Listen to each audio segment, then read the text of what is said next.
Assalamualaikum warahmatullahi wabarakatuh. Ketemu lagi bersama saya Nur Solihi Insani dalam channel Insan Pijar, menjadi insan pintar dengan belajar.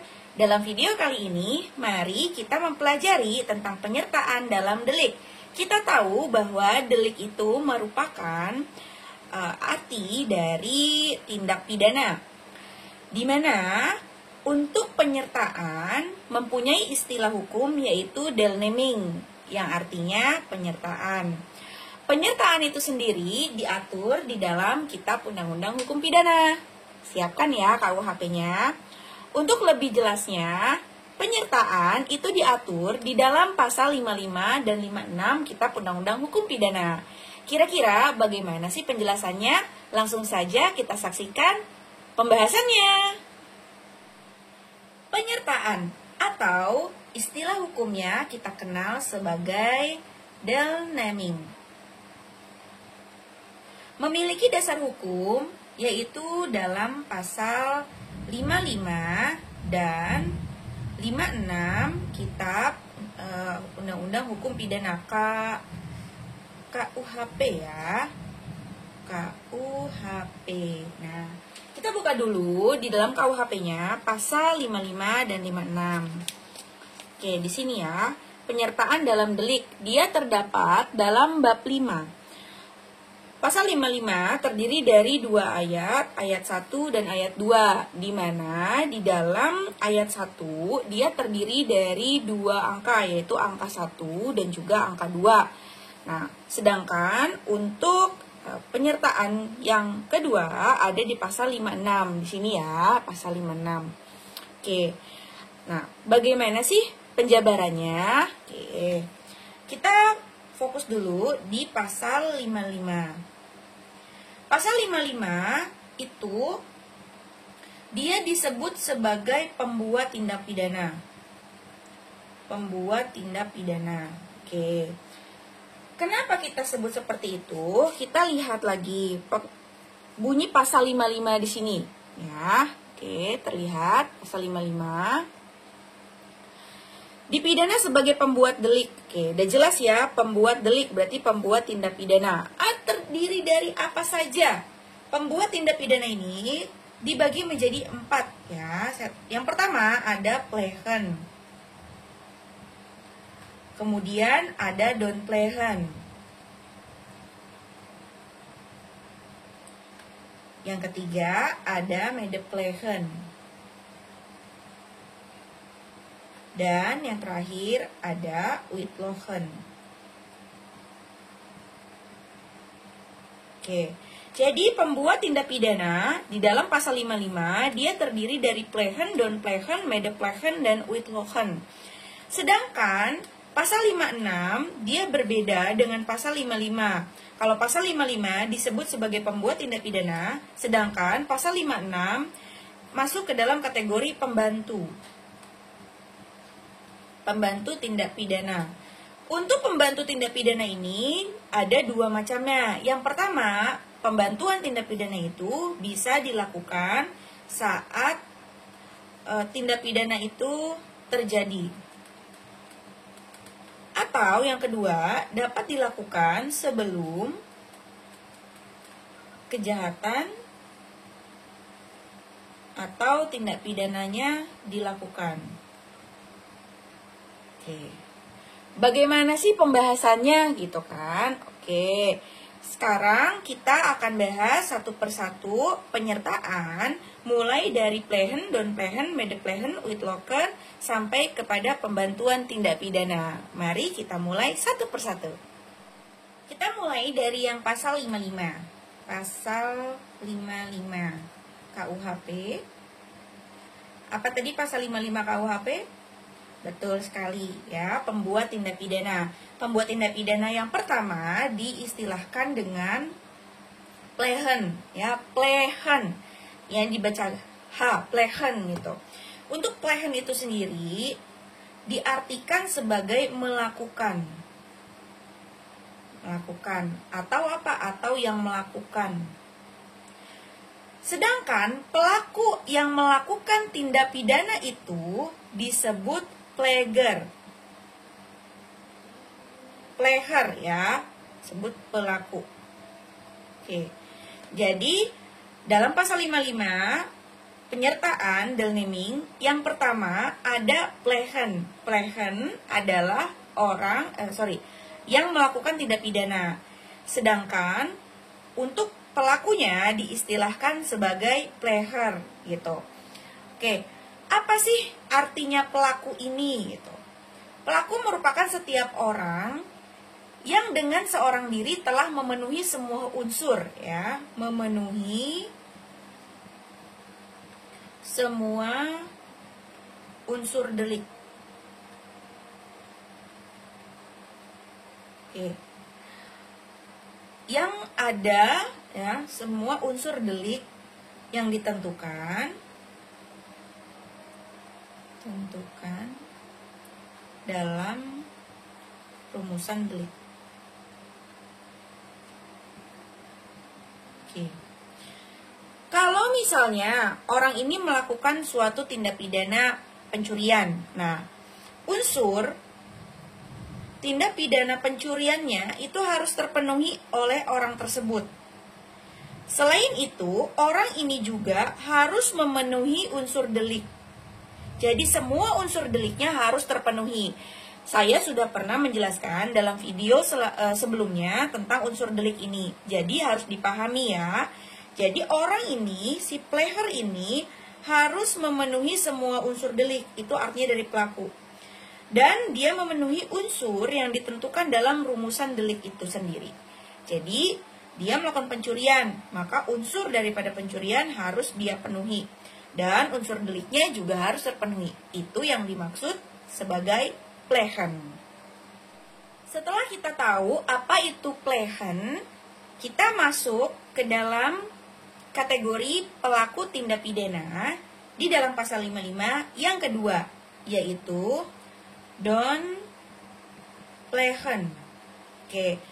Don plegen itu diartikan sebagai menyuruh lakukan. Menyuruh lakukan. Perlu dipahami, kalau ada kata menyuruh lakukan, berarti ada dua kegiatan di sini, yaitu yang menyuruh, ada dua posisi ya, dan yang disuruh. Yang disuruh ini disebut sebagai pembuat langsung. Sedangkan yang menyuruh disebut sebagai pembuat tidak langsung. Ya, oke. Ini pembuat langsung, ini pembuat tidak langsung. Sedangkan orang yang menyuruh orang lain melakukan tindak pidana diistilahkan dengan don pleger. Don pleger artinya adalah yang menyuruh lakukan. Jadi, don plegen artinya adalah menyuruh lakukan. Kalau orang yang menyuruh lakukan itu diistilahkan dengan don pleger. Ya, ini don plegen, yang ini don pleger. Oke, beda endingnya aja. Di dalam don plegen ini dia menyuruh ya, menyuruh lakukan. Siapa yang disuruh? Yang disuruh adalah manusia atau orang lain. Posisi orang lain ini di dalam don plegen disebut sebagai alat. Nah, jadi kalau dengar kata alat dalam penyertaan del naming don plegen, jangan membayangkan alat itu seperti pisau, gergaji, pistol dan lain sebagainya, enggak ya. Tapi alat yang dipergunakan oleh don pleger ini adalah orang lain yang disuruh sama dia. Dan alat yang dipergunakan oleh don pleger ini, dia tidak dapat dipertanggungjawabkan. Oke. Jadi si orang ini yang disuruh sama don plegen, dia nggak bisa dimintai pertanggungjawaban. Nah, kalian juga harus paham tentang pertanggungjawaban pidana, di mana untuk penjelasan pertanggungjawaban pidana sudah pernah saya berikan di dalam video sebelumnya gitu ya. Nah, apa sih alasan kenapa si alat ini atau orang lain ini tidak dapat dimintai pertanggungjawaban gitu. Alasan yang pertama itu karena pasal 44. Ya, dia posisinya ada di bawah pengampuan cacat jiwa gitu kan. Kemudian cacat karena penyakit jiwanya gitu kan, cacat jiwa. Kemudian yang kedua ada pengaruh daya paksa, pasal 48. Dia di bawah pengaruh daya paksa. Yang ketiga, dia ada pasal 51 ayat 2, perintah jabatan tanpa wewenang, tapi dia mengira dengan itikat baik bahwa perintah tersebut diberikan atas wewenang yang sah gitu. Kemudian yang keempat ada tidak terdapat kesalahan. Nah, lagi-lagi kesalahan ini sudah pernah saya jelaskan sebelumnya ya. Kesalahan dalam hukum pidana itu dibagi menjadi dua. Yang pertama sengaja dan kealpaan, yang saya istilahkan sebagai dolus dan culpa gitu ya. Masih ingat tentunya, oke? Kemudian yang kelima ada apa? Yang kelima saya taruh di sini. Yang kelima adalah tidak nggak muat, gimana ya? Di sini aja deh. Yang kelima, tidak memenuhi salah satu unsur tindak pidana. Nah, ini yang kelima saya hapus di sini ya. Jadi yang kelimanya kita ke sini. Nah, tidak memenuhi salah satu unsur tindak pidana. Balik lagi saya katakan bahwa harus memahami tentang unsur tindak pidana. Saya udah pernah menjelaskan unsur daripada tindak pidana. Pokoknya si alat ini, orang lain ini, dia tidak memenuhi salah satu unsur tindak pidananya. Kemudian dia disuruh karena jiwanya cacat, dalam pengampuan, anak-anak dan sebagainya. Kemudian pasal 48 daya paksa, ini perintah jabatan tanpa wewenang, dan tidak terdapat kesalahan. Kan ada kesalahan dalam hukum pidana yang kesalahan yang dapat dipidana, yaitu sengaja dan kealpaan. Nah, di dalam alat ini, dalam diri orang itu tidak terdapat unsur kesengajaan maupun kealpaan. Oke. Kira-kira apa sih syarat penting yang harus ya dari 5 alasan kenapa alat ini tidak dapat dimintai pertanggungjawaban? Ada 3 syarat penting yang dimiliki oleh Don Plehen. Kira-kira apa itu? Don Plehen dia memiliki 3 syarat penting. Syarat yang pertama adalah alat yang dipakai adalah orang. Oke. Untuk istilah alat yang dipakai biasanya di dalam hukum diistilahkan dengan manus ministra. Ya, manus ministranya adalah orang, gitu ya. Jadi kalau dengar istilah tentang manus ministra itu sama saja dengan alat yang dipakai adalah orang gitu. Kedua adalah orang, ya, manus ministra tersebut, orang yang disuruh tidak memiliki kesengajaan atau kealpaan atau kemampuan bertanggung jawab.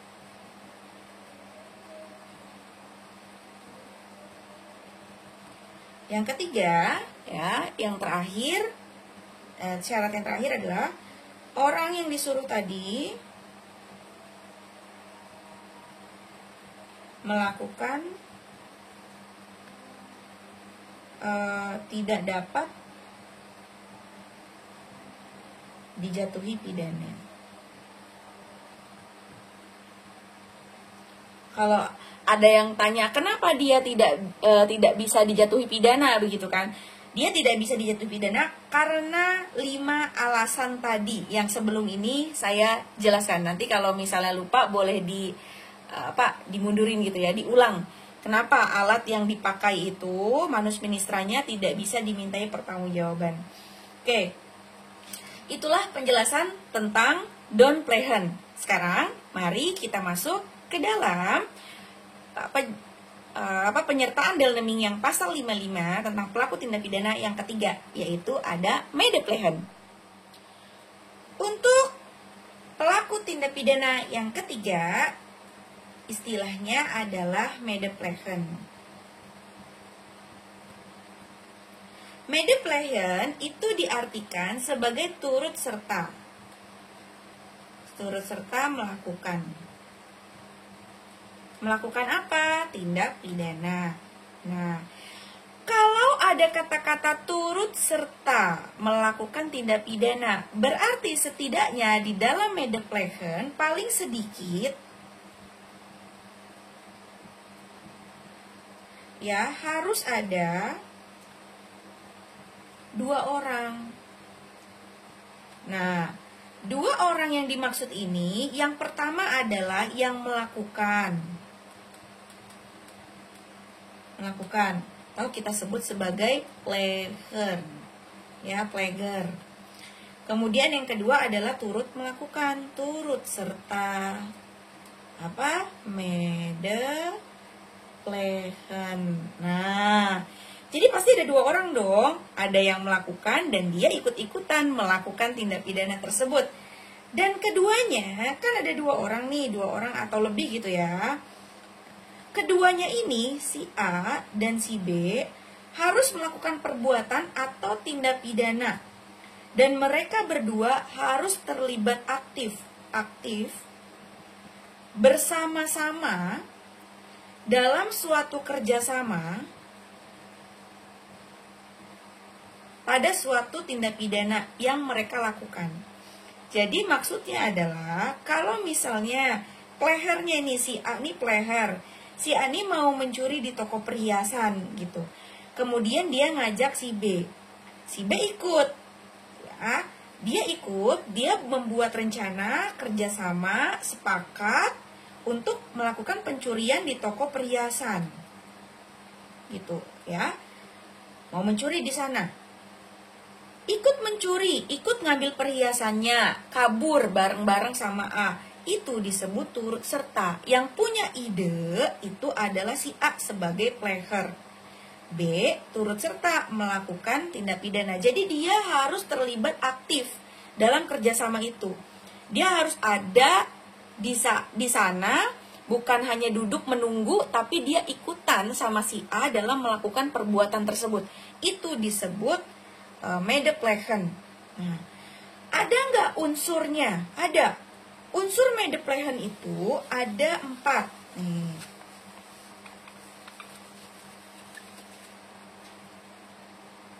Unsur dari Medeplehen. Yang pertama, ada bersepakat. Jadi, si A sama si B tadi harus sama-sama sepakat bahwa mereka mau melakukan suatu tindak pidana. Kemudian, bersama membuat rencana. Jadi, buat rencananya bukan si A sendiri, tapi bareng-bareng si A sama si B sama-sama membuat rencana, gitu. Yang ketiga, melakukan perbuatan pelaksanaan. Nah, ini perbuatan pelaksanaan nanti kalau kita berbicara lebih jauh, ini ada kaitannya juga dengan percobaan tindak pidana, ya, selesai atau tidak selesainya tindak pidana yang dimaksud gitu kan. Tapi ini kita anggap sebagai dia selesai melakukan tindak pidana. Jadi ada perbuatan pelaksanaannya. Kan awalnya udah buat rencana nih. Nah, rencananya udah ada niat tersebut ada pelaksanaannya. Dia udah nyiapin segala sesuatu, kemudian dia berangkat ke toko perhiasan, dia udah membobol, itu namanya perbuatan pelaksanaan, ya. Kemudian harus bersama-sama melaksanakan. Nah, Si A sama si B ini harus bersama-sama melaksanakan perbuatan itu. Si B pokoknya harus bareng-bareng sama si A. A ngambil perhiasan, dia juga harus ngambil perhiasan. Itu yang disebut turut serta. Jadi, untuk memahami medeplehan yang namanya turut serta, dia ikut bersama-sama sama orang yang punya ide itu. Dia bersepakat membuat rencana bareng, ikut bareng, terjun bareng.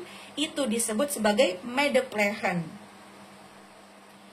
Setelah kita tahu pelaku tindak pidana itu ada plehen, kemudian don't plehen, medeplehan, sekarang kita masuk kepada pelaku tindak pidana yang keempat atau terakhir, yaitu witloching. Nah, witloching ini sendiri diartikan sebagai menganjurkan atau menggerakkan. Ya, menggerakkan orang lain. Oke. Istilah untuk orang yang menganjurkan atau menggerakkan orang lain itu disebut witlocher. Oke. Witlocher adalah orang yang menggerakkan. Oke. Witloching itu merupakan bagian dari penyerta underneming yang terdapat dalam pasal 55, di mana dia berarti menganjurkan, penganjuran atau menggerakkan orang lain. Sedangkan orang yang menggerakkan orang lainnya diistilahkan dengan witlocher. Witloching ini kita fokus ke dalam pasal 55 ayat 1 kedua. Ya, tadi kan sudah saya sebutkan di awal ya, saya tunjukkan. Pasal 55 itu ada dua ayat, ada ayat 1 dan ayat 2. Ayat satunya itu punya dua angka 1 dan angka 2. Jadi kita fokus ke angka yang kedua. Nah, di dalam witloching ini yang diatur dalam pasal 55, untuk menggerakkan orang lain tersebut, cara menggerakkan orang itu sudah ditentukan dalam undang-undang. Sudah ditentukan dalam undang-undang yang mana? Yang ini, pasal 55 ayat 1 kedua. Terdiri dari apa saja? Yang pertama adalah memberi atau menjanjikan sesuatu. Ini bisa sambil dicek juga di dalam KUHP masing-masing ya. Kemudian ada menyalahgunakan kekuasaan atau martabat. Yang ketiga, dengan kekerasan. Kemudian ada dengan ancaman atau penyesatan. Dan yang terakhir, memberi kesempatan atau sarana atau keterangan. Oke. Nah, jadi kalau witloching ini dia menganjurkan atau menggerakkan orang lain nih yang dia gerakkan untuk melakukan suatu tindak pidana. Itu caranya, cara yang digunakan oleh witlocher ini itu sudah ditentukan dalam undang-undang. Sudah ada di dalam pasal 55 ayat 1 kedua. Kriterianya adalah dia memberi atau menjanjikan sesuatu. Jadi witlocher ini memberi atau menjanjikan sesuatu kepada orang yang dia anjurkan, orang yang dia gerakan itu. Kemudian witlocher ini menyalahgunakan kekuasaannya dia. Dia menggerakkan orang lain itu bisa dengan kekerasan, atau bisa dengan ancaman, atau dengan memberi kesempatan untuk dia melakukan tindak pidana, atau memberikan sarana atau keterangan tertentu untuk alat ini, untuk orang lain ini melakukan tindak pidana. Jadi si witlocher ini menggerakkan orang lain tersebut, dia memberikan keterangan, sarana atau kesempatan agar tujuan yang ingin dicapai oleh witlocher ini tercapai. Seperti itu untuk witloching. Nah, di dalam penyertaan witloching ini ada 5 syarat yang harus dipenuhi. bukan hanya medeplehen dan donplehen saja yang punya unsur dan syarat. Ada 5 syarat penting di dalam uitlooking. Oke, apa saja syaratnya? 5 syarat yang harus terpenuhi dalam uitlooking. Ingat, uitlooking itu tadi apa? Betul, menganjurkan atau menggerakkan orang lain. Yang pertama, yang harus terpenuhi adalah kesengajaan. Sengajaan untuk menggerakkan orang lain untuk melakukan suatu tindak pidana. Oke. Kemudian yang kedua ada apa? Kehendak. Kehendak melakukan tindak pidana ada pula pada orang yang dianjurkan. Yang ketiga, orang yang dianjurkan benar-benar melakukan tindak pidana, ya, atau percobaan yang diinginkan. Oleh siapa? Oleh uitloker. Oke. Ya, itu yang ketiga. Kemudian yang keempat apa? Nih, saya hapus ya. Yang keempat.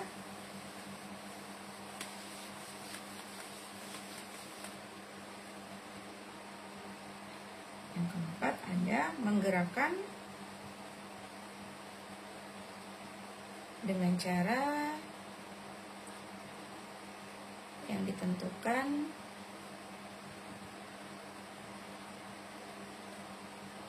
dalam undang-undang. Dan yang terakhir adalah orang yang digerakkan harus dapat dimintai pertanggungjawaban.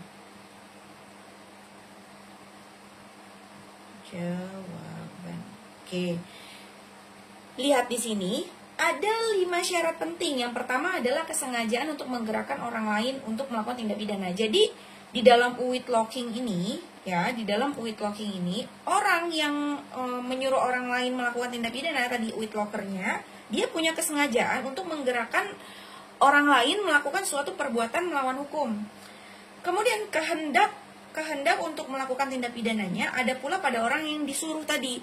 Jadi awalnya si orang yang disuruh ini nggak mau melakukan suatu tindak pidana gitu kan. Nih, orangnya awalnya nggak mau.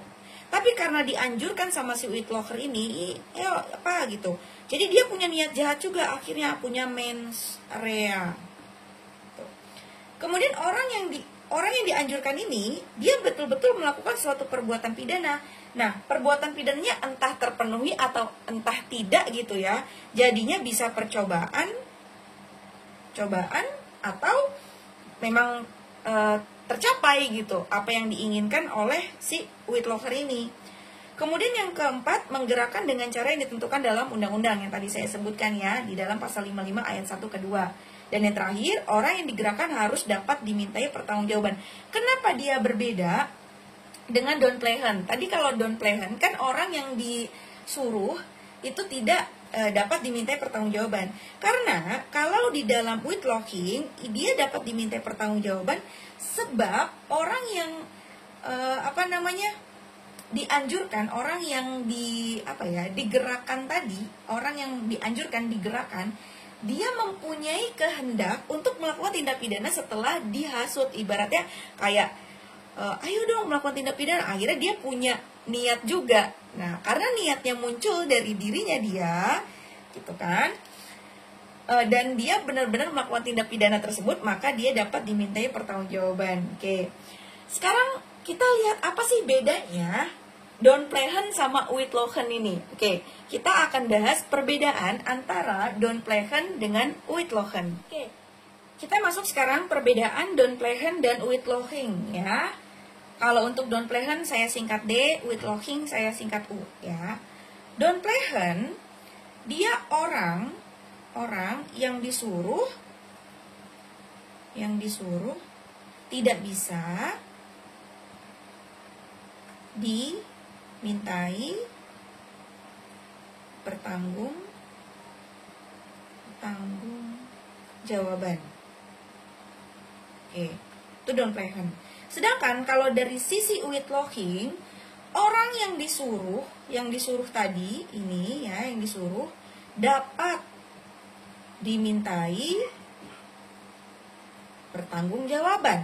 Nah, bedanya gitu. Kalau don't plehen, orangnya tidak bisa dimintai pertanggungjawaban, alasannya karena yang tadi saya sebutkan di awal. Sedangkan uitlooching ini dia dapat dimintai pertanggungjawaban. Itu perbedaan yang pertama. Kemudian perbedaan yang kedua, untuk don't plehen ini dapat menggunakan cara atau sarana apapun. Sedangkan untuk uitloochen, cara atau upayanya harus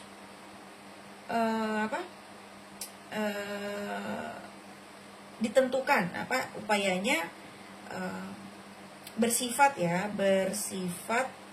limitatif.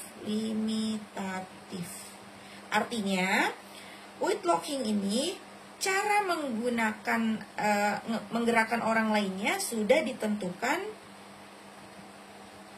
dalam undang-undang. Kalau don't plehen, dia menyuruh orang lain melakukan suatu tindak pidana, itu caranya nggak ditentukan sama undang-undang. Jadi kalau uitlooching, caranya udah ditentukan dalam undang-undang limitatif. Tapi kalau don't plehen, dia bisa menggunakan sarana dan cara apapun untuk menggerakkan orang lain. Seperti itu perbedaan antara don't plehen dengan uitlooching. Ya. Sekarang apa sih itu pasal 56? Nah, jadi setelah kita membahas secara tuntas tentang pasal 55, ini kan pasal 55 terdiri dari plehen, kemudian don't plehen, ada medeplehen dan uitlooching. Sekarang kita akan masuk pembahasan ke pasal 56. Kita masuk ke dalam pasal 56 KUHP. Nah, kalau tadi udah di awal dicatat, pasal 56 tadi saya katakan adalah pembantuan tindak pidana. Oke. Untuk pembantuan tindak pidana, istilahnya adalah medeplitih. Ya, medeplitih. Untuk medeplitih artinya pembantuan tindak pidana. Dia beda sama turut serta, ya. Kalau turut serta tadi medeplehen, kalau turut membantu, pembantuan tindak pidana atau turut membantu. Ini beda ya, turut serta sama turut membantu itu beda. Diistilahkan dengan medeplitih. Yang namanya pembantuan berarti ada dua orang yang di sini ya, yang ada di sini. Setidaknya ada dua orang. Yang pertama adalah pelaku. Kita istilahkan tadi sebagai apa? Betul. Plehen ya, atau pleher ya, pelaku tindak pidana. Dan yang membantu, pembantu. Istilahkan dengan apa? Medeplitih. Oke. Kalau dilihat seperti pembantuan gitu, kayak ada sama-samanya gitu ya antara medeplitih dengan uitloochen. Uitloochen itu kan menggerakkan orang lain untuk melakukan tindak pidana, sedangkan medeplitih itu pembantuan. Jadi orang lain, ada orang, ini si A sebut saja, si B mau melakukan tindak pidana, si A ini ngebantuin si B. Kan sama ya, kayak ada samanya dengan uitlooching. Tapi terdapat perbedaan antara medeplitih dengan uitloochen ya, uitlooching. Oke. Kira-kira apa perbedaannya? Mari kita bahas. Perbedaan antara medeplicity dengan witlogging. Oke, kalau untuk medeplicity saya singkat M, witlogging saya singkat U, ya. Untuk medeplicity ya susah sekali saya ininya ya. Oke. Perbedaan yang pertama adalah di dalam pembantuan kehendak jahat, oke, niat jahat ya, atau mens rea, oke, sudah ada sejak semula,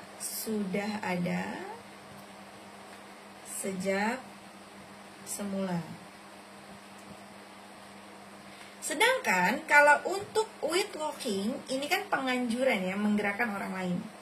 Mens rea-nya ditimbulkan oleh penganjur. Nah, apa itu penganjur? Witlocker ya. Nah, jadi coba diingat-ingat tadi.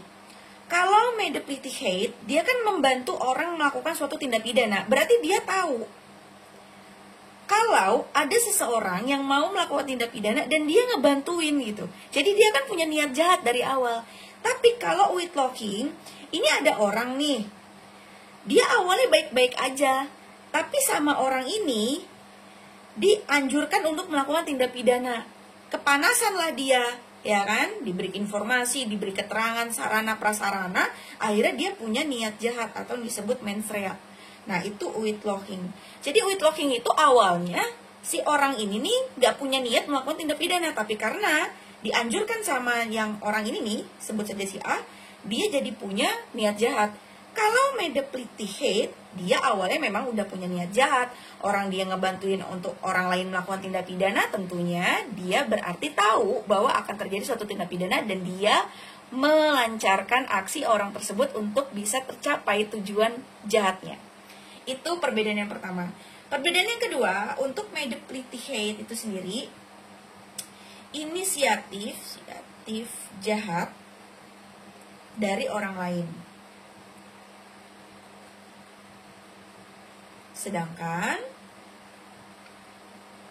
si pembantu hanya sekedar memberi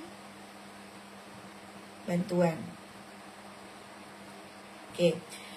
Meskipun si pembantuan ini ya, medeplicity ini udah punya mens rea, udah punya niat jahat, tapi inisiatif jahatnya itu dari orang lain ini. Jadi dia cuma ngebantu, dia nggak ikut-ikutan seperti turut serta, dia nggak ikut-ikutan seperti medeplehan. Kalau medeplehan kan dia ikut tuh dalam melakukan suatu tindak pidananya, ikut masuk ke dalam toko perhiasan, kemudian ikut mencuri, ikut ngambil perhiasannya. Kalau medeplicity ini cuma ngasih informasi, itu di toko perhiasan itu CCTV-nya ada sekian, letaknya di sini, kemudian tutupnya jam sekian, kuncinya di sini, nyimpen berangkasnya di sini, posisinya gitu. Itu dia memberikan pembantuan atau informasi kepada orang lain untuk bisa melaksanakan suatu tindak pidana. Sedangkan witlogging, witlogging ini inisiatif jahat dari si penganjur atau witlocker. Nah, inisiatif jahat, jadi niat jahat melakukan tindak pidana itu ya ada pada dia. Tadi, ini kan orangnya baik-baik aja nih awalnya, nggak punya niat jahat. Tapi karena si A ini punya pikiran jelek ya, niat jelek, dia menganjurkan atau menggerakkan orang ini untuk melakukan tindak pidana. Jadi inisiatif perbuatan jahatnya itu ya dari orang lain, dari si witlocker ini, dari penganjur ini. Sehingga alat atau orang yang digunakan ini dia melakukan tindak pidana secara sadar. Seperti itu ya, perbedaan antara medeplicity dengan witlogging. Oke. Medeplicity ini juga punya perbedaan dengan medeplehan. Oke, ada perbedaan antara medeplicity dengan Whitlock dengan Medeplechen ya. Kira-kira apa sih bedanya? Ayo kita bahas. Sekarang kita lihat perbedaan antara Medeplechen dengan Medeplictigheid. Oke, apa itu Medeplechen? Masih ingat? Betul, Medeplechen disebut juga turut serta, sedangkan Medeplictigheid itu disebut sebagai turut membantu. Ingat ya, ini turut serta, ini turut membantu. Ini serta, ini pembantuan. Oke. Kita masuk ke yang Medeplechen dulu. Untuk Medeplechen sifatnya adalah perbuatan pelaksanaan. Sedangkan Medeplictigheid sifatnya menunjang atau membantu. Oke. Dari sifatnya saja kita lihat, kalau yang namanya turut serta, dia sifatnya adalah perbuatan pelaksanaan. Dia ikut sama aktornya, sama playernya untuk melakukan suatu tindak pidana. Jadi ada perbuatan pelaksanaan, ada rencana, dia ikut bersama-sama dengan player melakukan tindak pidana. Sedangkan Medeplictigheid itu namanya pembantuan. Jadi dia sifatnya cuma menunjang, membantu, memberikan informasi, kemudian mengawasi atau mengintai. Nah, itu posisinya dari si Medeplictigheid itu pembantuan ya, beda sama turut serta. Kemudian yang kedua, pembantuan. Medeplictigheid ini hanya sengaja dia di sini deh. Hanya sengaja memberi bantuan tanpa disyaratkan harus kerjasama.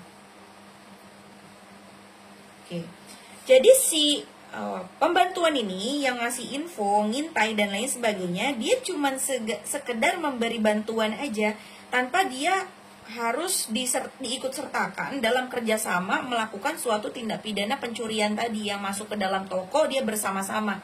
Enggak, tapi dia cuma ngasih info aja, kira-kira lewat pintu mana dan lain sebagainya, dia tutup jam berapa kayak gitu. Sedangkan kalau Medeplechen di sini ya, ciri yang perbedaan yang kedua, dia sengaja melakukan tindak pidana ya, dengan cara apa? Dengan cara bekerja sama. Oke, jadi kalau Medeplechen dia kan turut serta. Jadi dia sengaja melakukan suatu tindak pidana itu dengan cara apa? Kerjasama, menyusun rencana, kemudian perbuatan pelaksanaannya dilakukan. Nah, itu bedanya. Kalau Medeplictigheid hanya sebatas memberi bantuan tanpa dia ikut terlibat langsung gitu dalam prosesnya. Kalau Medeplechen dia sengaja ikut kerjasama, rencana, dan dalam pelaksanaannya dia juga ikut-ikutan. Itu ciri yang kedua. Sekarang kita masuk, sekarang kita masuk ke dalam perbedaan yang ketiga. Oke, saya hapus dulu ya. Perbedaan yang ketiga, dalam pembantuan, dalam Medeplictigheid, untuk pelanggaran tidak dipidana. Fokusnya ke dalam pasal 60 KUHP. Nah, kita lihat di dalam pasal 60 KUHP-nya di sini. Membantu melakukan pelanggaran tidak dipidana. Nah, jadi untuk Medeplictig ini pembantuan dalam melakukan pelanggaran dia tidak dipidana. Sedangkan kalau Medeplechen itu kan turut serta. Dia mau turut serta melakukan kejahatan, dia mau turut serta melakukan pelanggaran, dia tetap dipidana. Contohnya apa? Contohnya misalnya dia mengambil motor di parkiran, kemudian ikut-ikutan sama temennya gitu mau ngambil pencurian motor gitu ya di parkiran. Dia ikut temennya langsung tancap gas, melanggar lampu lalu lintas yang harusnya berhenti, dia tetap jalan. Nah, itu dia tetap dipidana karena melakukan pelanggaran. Kalau medeplehen turut serta melakukan pelanggaran maupun kejahatan, dia tetap dipidana. Itu ciri yang ketiga. Kok ciri sih? Salah lagi saya. Maksudnya perbedaan. Nah, sekarang perbedaan yang keempat, terakhir dari pembantuan dan turut serta adalah kalau pembantuan itu hukumannya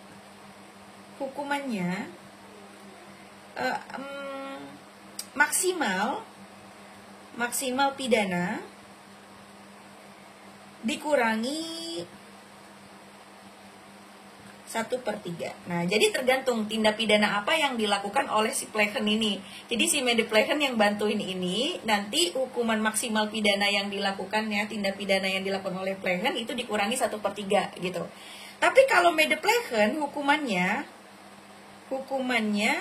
sama. Sama siapa? Sama dengan si pleher. Oke, jadi kalau pembantuan dia hukumannya dikurangi 1/3, tapi kalau medeplehen hukumannya dia sama. Berapa? Kalau ditanya berapa hukumannya, tergantung tindak pidana apa yang dilakukan oleh si pleher ini.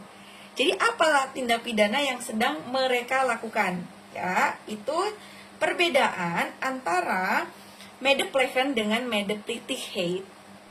Jadi, deelneming atau kita sebut sebagai penyertaan dalam delik mempunyai dasar hukum pasal 55 dan pasal 56 KUHP. Di mana di dalam pasal 55 terbagi menjadi 4 bagian. Ada plehen, kemudian don, plehen, medeplehen, dan uitloging. Oke. Sedangkan di pasal 56 disebut juga pembantuan tindak pidana diistilahkan dengan medeplichtig. Oke. Ya. Jadi kita sudah tahu nih, deelneming penyertaan dalam tindak pidana atau penyertaan dalam delik memiliki dasar hukum pasal 55 dan 56. Pasal 55 untuk pelaku tindak pidana atau pembuat tindak pidana ada 4 kategori.